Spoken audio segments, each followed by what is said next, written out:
असं बीड मधली परिस्थिती आहे. वेगवेगळे व्हिडिओ नेहमी पुढे येतात, गुन्हेगारी वाढताना दिसते. धनंजय मुंडेंनी अखेर राजीनामा पण दिलेला आहे.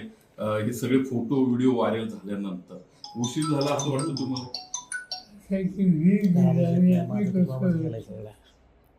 आज ती वीजची अवस्था आहे की कधी वीज शांत सौम्याने सगळ्या घटकांना घेऊन जाणारा असा जिल्हा, असा माझा अनेक वर्षाचा अनुभव आहे.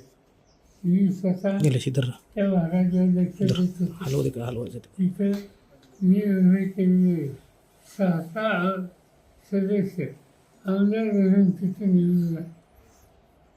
की एक प्रकारचं सामंजस्याचं वाचन होतं.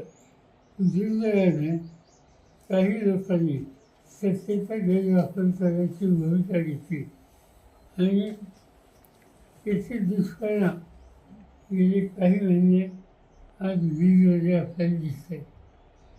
माझं स्वच्छ मत असेल की राज्य सरकारने कोण आहे याचा विचार न करता जो तुम्ही कायदा हातात घेतो स्वतःहून खराब करतो त्याच्या संबंधी अत्यंत सक्त असं धोरण हे असण्याची गरज आहे.